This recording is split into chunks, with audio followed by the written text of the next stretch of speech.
আসসালামু আলাইকুম রহমতুল্লাহ। দিনী ইসলাম নলেজ চ্যানেলে আপনাদের স্বাগতম।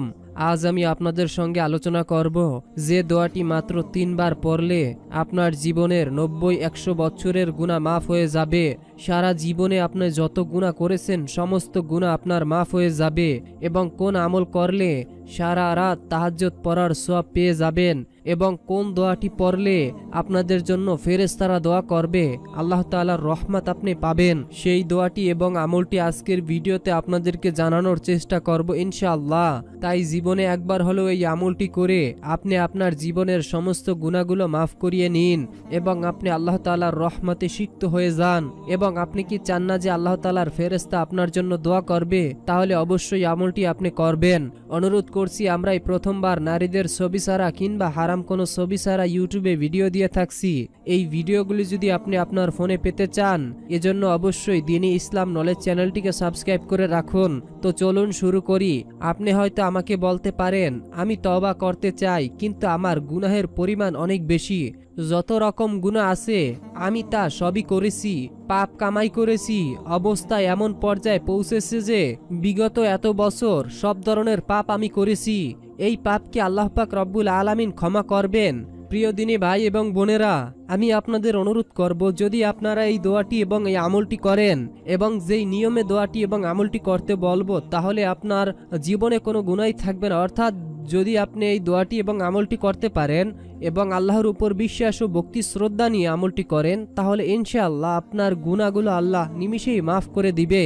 আপনি যত গুনাহই করে থাকেন না কেন, আপনার জীবনের সমস্ত গুনাহ আল্লাহ মাফ করে দিবেন ইনশাআল্লাহ। তাই মনের ভিতরে শতভাগ বিশ্বাস এবং ইয়াকিন নিয়ে আমলটি একবার হলেও করবেন। এই উদ্দেশ্যে ভিডিওটি না টেনে শেষ পর্যন্ত দেখতে থাকুন। অনুরোধ করছি, কমেন্ট বক্সে মাত্র 3 বার আমিন লিখে উন্মুক্ত দোয়ায় শরীক হয়ে থাকুন। একবার মহানবী সাল্লাল্লাহু আলাইহি ওয়াসাল্লামের কাছে আয়াত নাজিল হলো, সূরা নিসা আয়াত 123 নাম্বার আয়াত, না তোমাদের আশা না আহলে কিতাব অর্থাৎ ইহুদি খ্রিস্টানদের আশা কোনো কাজে আসবে। যে মন্দ কাজ করবে তাকে তার প্রতিফলন দেওয়া হবে, আর সে আল্লাহ ছাড়া কোনো সাহায্যকারী পাবে না। আয়াতটির মধ্যে দিয়ে যেন আল্লাহ বোঝাতে চাইছেন, খারাপ কাজ করে বাঁচার কোনো উপায় নেই, শাস্তি পেতেই হবে। আয়াতটি যখন নাজিল হলো তখন আবু বকর রাদিয়াল্লাহু তাআলা আনহু কাছেই ছিলেন। তিনি আয়াতটি শুনে ভয় পেয়ে গেলেন। তিনি বললেন, আমার মনে হচ্ছে যেন আমার মেরুদণ্ড ভেঙে যাবে, আমি আর কখনো দাঁড়াতে পারবো না। আমি জিজ্ঞাসা করলাম, হে আল্লাহর রাসূল, আমরা সবাই তো কিছু না কিছু পাপ করেছি, আমাদের ক্ষুদ্র ক্ষুদ্র গুনাহের জন্যও কি শাস্তি দেওয়া হবে? আমাদের কি বাঁচার কোনো পথ নেই? মহানবী সাল্লাল্লাহু আলাইহি ওয়াসাল্লাম তাকে আশ্বস্ত করে বললেন, পাপ করলে শাস্তি পেতেই হবে, তবে আল্লাহ তাআলা তার বান্দাদেরকে ক্ষমার ব্যবস্থা করে রেখেছেন। যখনই দুনিয়ায় কেউ কোনো দুঃখ কষ্টের শিকার হয়, তার বিনিময়ে তার পাপগুলো ক্ষমা হয়ে যায়। আর আল্লাহ যখন তার বান্দাদের কল্যাণ চায়, তখন তাকে বেশি বেশি কষ্টে ফেলে, যাতে সে পবিত্র হয়, আল্লাহর কাছে আসতে পারে।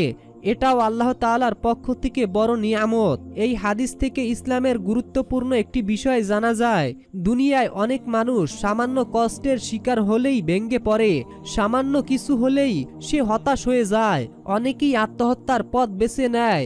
অথচ হাদিস থেকে জানা যায়, বিশ্বাসীদের ওপর আরোপিত কোনো কষ্ট হোক তা ক্ষুদ্র একটি কাটার আঁচড় অথবা মনের কষ্ট, এজন্য তার গুনাহগুলো জোরে যায়, সে আগে করা পাপগুলো থেকে পবিত্র হয়ে যায়। তাই আমাদের উচিত কষ্টের দিনগুলো হতাশ না হয়ে ধৈর্য ধারণ করা এবং আল্লাহর উপর ভরসা রাখা, যেন এর বিনিময়ে আমাদের পাপগুলো তিনি ক্ষমা করে দেন। ইসলাম প্রিয় দিনী ভাই এবং বোনেরা, তো আমি এখন আপনাদেরকে পবিত্র আল কোরআনের খুবই পাওয়ারফুল এবং খুবই শক্তিশালী একটি সূরা শোনাতে যাচ্ছি। এখন আপনাদের ভিতর অনেকেই বলতে পারেন যে, কেন আমরা এই সূরাটি শুনবো, বা আপনি আমলের কথা বলছেন, এখন সূরা কেন শোনাচ্ছেন? দেখুন প্রিয় দিনী ভাই এবং বোনেরা, আমরা এমন অনেক মানুষ আছি যারা আমল করতে চাই না, অর্থাৎ কষ্ট করে আমরা আমল করতেই চাই না, অথচ আমরা অনেক জায়গায় অনেক সময় নষ্ট করি, টিভি কিংবা সিনেমা দেখে অনেক জায়গায় অনেক সময় নষ্ট করি, বন্ধু বান্ধবের আড্ডায় ঘন্টার পর ঘন্টায় আমরা ব্যয় করে ফেলি। অথচ আমরা যেখানে চিরস্থায়ী থাকব, যেখানে আমাদের আখিরাতের বসবাস, এই পৃথিবী থেকে আমরা যে পরপারে যাব, মৃত্যুর পর যে আমাদের আখিরাতের জীবন, সেই জীবনের জন্য আমরা একটুকু ভাবি না, একটুকু চিন্তা করি না। এই জীবনটা কিন্তু ক্ষণস্থায়ী, আখিরাতের জীবন জীবন হচ্ছে চিরস্থায়ী। আখেরাতের জীবনের শুরু আছে কিন্তু শেষ নেই। এই পৃথিবীর জীবনের শুরু আছে, শেষও আছে, কিন্তু আখেরাতের শুরু আছে কিন্তু শেষ নেই। সেই আখেরাতের জীবনের জন্য আমরা 24 ঘন্টার ভিতর থেকে 1টা ঘন্টা ব্যয় করতে পারি না। আমরা কিভাবে প্রকৃত মুসলমান হতে পারলাম? দেখুন প্রিয় দিনী ভাই এবং বোনেরা, আপনারা যদি এই কোরআন তেলাওয়াতটি শুনেন তাহলে আপনাদের মনের আশাগুলো পূরণ হয়ে যাবে। দীর্ঘদিন ধরে অনেকের মনের আশাগুলো পূরণ হচ্ছে না, অনেকেই হতাশাগ্রস্ত, অনেকেই ডিপ্রেশনে আছেন, অনেকেই পেরেশানিতে আছেন, যাদের দোয়া কোনোভাবেই কবুল হচ্ছে না। আপনি যদি মনোযোগ সহকারে এই সূরাটি শোনেন তাহলে কিন্তু আপনার মনের আশাগুলো পূরণ হয়ে যাবে ইনশাআল্লাহ। আল্লাহ তাআলা চাইলে সবকিছুই সম্ভব। আল্লাহর উপর বিশ্বাস রেখে যদি আপনি আল্লাহর পবিত্র কোরআনুল কারীমের এই সূরাটি শুনতে পারেন, অর্থাৎ পবিত্র কোরআন মহান আল্লাহ তাআলার ঐশী বাণী, নিজে এর তেলাওয়াত করা যেমন সওয়াবের কাজ, তেমনি এর তেলাওয়াত শোনাও কিন্তু সওয়াবের কাজ। মহান আল্লাহ তাআলা বলেন, হে মুমিনগণ, যখন তোমাদের সামনে কোরআন পাঠ করা হয় তখন তোমরা মনোযোগ সহকারে তা শোনো এবং নিশ্চুপ হয়ে থাকো, যাতে তোমাদের উপর রহমত বর্ষণ করা হয় এবং যাতে করে তোমরা রহমত প্রাপ্ত হতে পারো। তো প্রিয় দিনী ভাই এবং বোনেরা, আর কোনো কথা বলবো না, আগে আমরা সূরাটি শুনবো, এরপর আমলটি সম্পর্কে জানবো। তো আর দেরি নয়, সকলেই কমেন্ট বক্সে মাত্র 3 বার আমিন লিখে সূরাটি সম্পূর্ণ শুনতে থাকি। আলিফ লাম আল্লাহ আলা কুল্লি শাইইন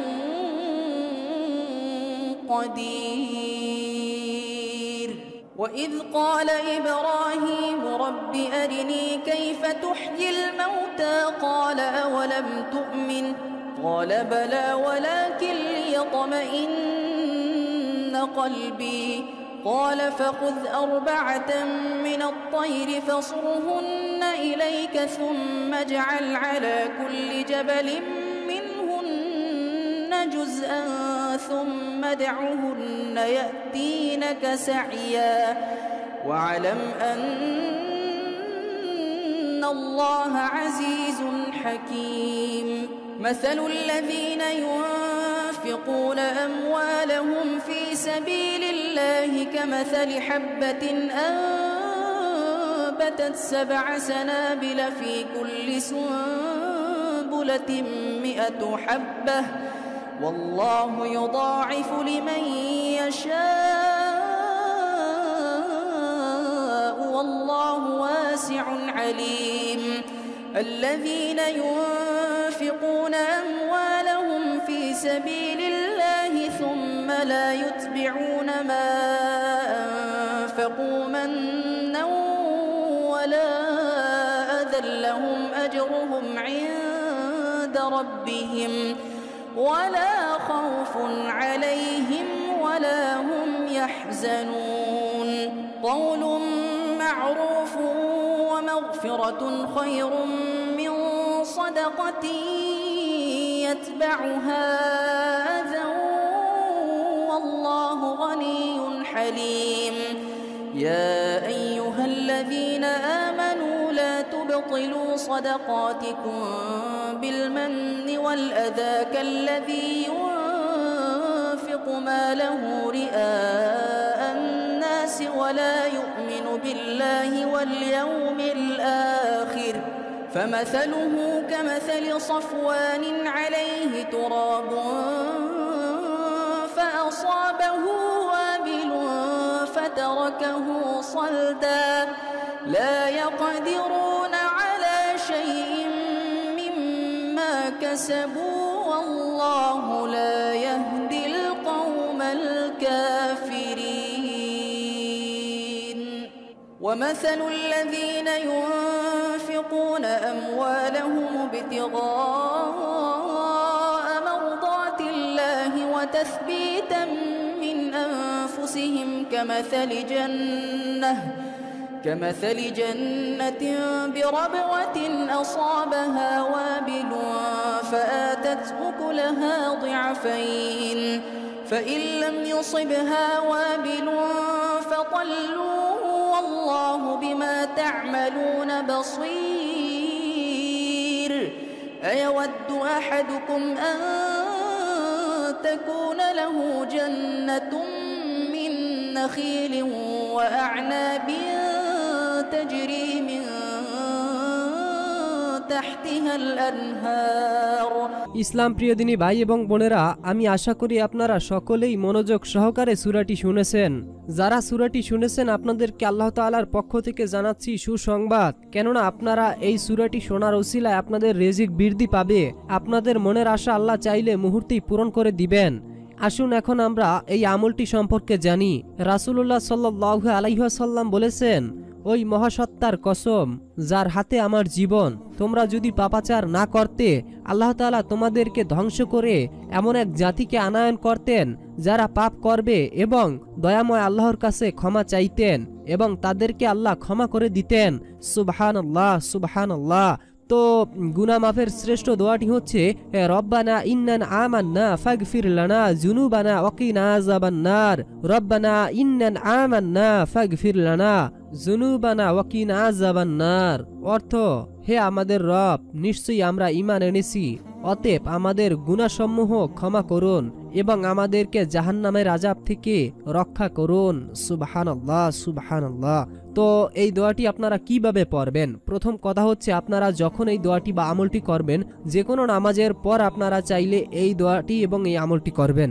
সর্বপ্রথম কথা হচ্ছে, যখন আপনারা এই দোয়াটি পড়বেন তার আগে কিন্তু আপনাদেরকে দুরূদ শরীফ পড়তে হবে। সেটা যে কোনো দুরূদ শরীফই হোক না কেন, প্রথমে আপনারা 21 বার দুরূদ শরীফ পড়বেন। আপনাদের সুবিধার জন্য একটি দুরূদ আমি বলে দিচ্ছি, সাল্লাল্লাহু আলাইহি ওয়াসাল্লাম। আপনারা চাইলে এই দুরূদটিও পড়তে পারেন।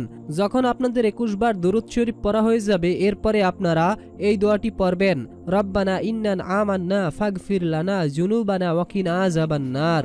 রব্বানা ইন্নানা আমান্না ফাগফির লানা যুনুবানা ওয়াকিনা আযাবান্নার। এই দোয়াটি আপনারা পড়বেন মাত্র 3 বার। 21 বার দুরূদ শরীফ পড়ার পর প্রথমে, তারপরে 3 বার দোয়াটি পড়বেন। 3 বার দোয়াটি পড়ার পর তারপরে আপনারা 41 বার দরুদ শরীফ পড়বেন।